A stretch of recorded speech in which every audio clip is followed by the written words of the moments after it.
We provide you the platform to turn your dreams into reality. Give wings to your aspirations with KR Mangalam University. बड़ी खबर LOC पर भारतीय सेना का ये बहुत बड़ा एक्शन सामने आया। आपको जानकारी दे कि सियालकोट में आतंकी लॉन्च पैड को तबाह किया, जिसकी तस्वीरें आप अपने टीवी स्क्रीन पर देख पा रहे हैं। पाक ने जम्मू सेक्टर में चौकियों पर गोलीबारी की। बीएसएफ की तरफ से इस बात का जिक्र किया गया। पाक ने जम्मू सेक्टर में चौकियों पर गोलीबारी की और उसका जवाब भी दिया गया है। जवाबी हमले में पाक चौकियों को भारी नुकसान पहुंचा। ये जो उकसावे की कार्रवाई पाकिस्तान कर रहा है, इसका मुंहतोड़ जवाब हिंदुस्तान की तरफ से दिया जा रहा है। ऐसे कई सारे इलाके हैं जहां पर पाकिस्तान ने ड्रोन भेजे, मिसाइल अटैक किया, लॉन्ग रेंज मिसाइल फतेह 1 का भी इस्तेमाल किया, और खास तौर पर उन रिहायशी इलाकों में जहां पर लोग रहते हैं और वहां पर सिविलियंस को नुकसान पहुंचाने की कोशिश की, लेकिन उसे भी नष्ट किया गया है। और ये देखिए कि किस तरह से उसके सबूत भी दिखाई यहां पर दे रहे हैं। हमारे वरिष्ठ सहयोगी विकास चंद्रा जी इस वक्त जुड़ चुके हैं हमारे साथ। विकास जी,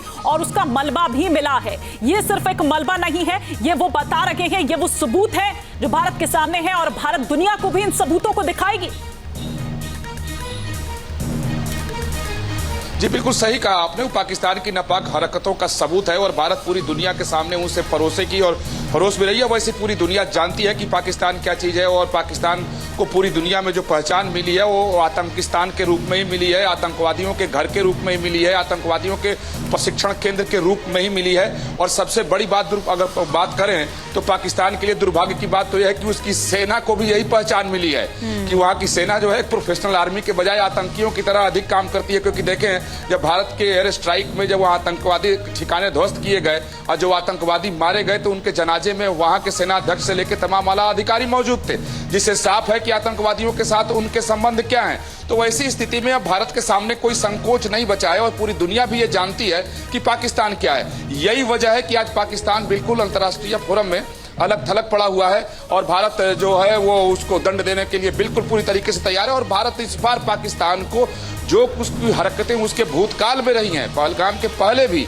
उस सबका हिसाब भारत बराबर करने जा रही है उससे, और पाकिस्तान को हिसाब देना पड़ेगा। और आप देखें कि जिस तरह की कार्रवाई पाकिस्तान की तरफ से की जा रही है, न सिर्फ सेना उसका मुंहतोड़ जवाब दे रही है, बल्कि सेना उनको ये समझा भी रही है अपने हथियारों के जरिए कि सुधर जाओ, नहीं तो आगे और भी बर्बाद हो जाओगे। लेकिन पाकिस्तान शायद समझने वाला नहीं है और यही वजह है कि भारत ने अपनी तैयारियों को और आगे बढ़ा दिया है और अपनी रणनीति को और भी सघन कर दिया है और अपनी कार्रवाई को और भी भारत तेज करने जा रही है। और सबसे बड़ी बात यहाँ पर विकास जी है कि हर एक युद्ध का एक नियम होता है, रूल एंड रेगुलेशंस होते हैं। उन तमाम रूल्स एंड रेगुलेशंस को ताक पर रखकर इस वक्त पाकिस्तान हमला कर रहा है। किसी भी युद्ध में सिविलियंस पर हमला नहीं होता है, लेकिन इस बार पाकिस्तान ने गुस्ताखी कर दी है।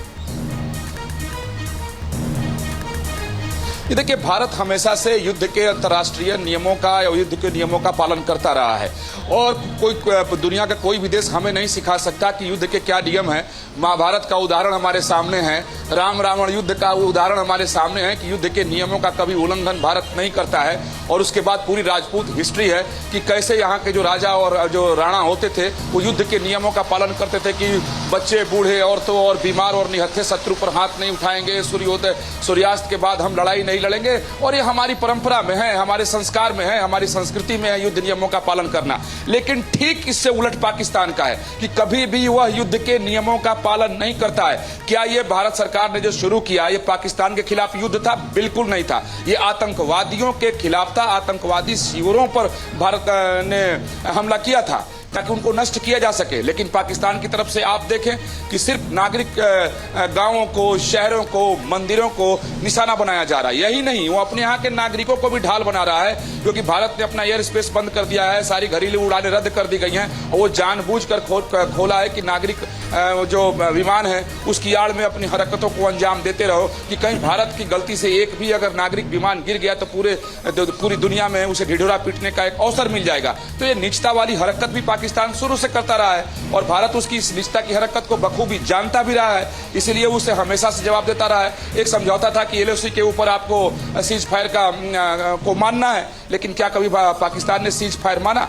हमेशा उस फायर का उल्लंघन ही करता रहा। आज देख लगातार उसकी तरफ से उल्लंघन है और न सिर्फ उल्लंघन है, सिर्फ गांवों को निशाना बनाया जा रहा है, आम लोगों को निशाना बनाया जा रहा है, छोटे छोटे बच्चे मारे गए हैं उसकी तरफ से जो फायरिंग हुई और हेवी सेलिंग की उसके जरिए। तो पाकिस्तान कभी माना नहीं है वो, और उस बार वो मुझे लगता है कि ठीक से उसको भारत समझा देगा। न्यूज नेशन अब व्हाट्सएप पर। खबरों की ताजा अपडेट के लिए न्यूज नेशन के इस QR कोड को स्कैन करें।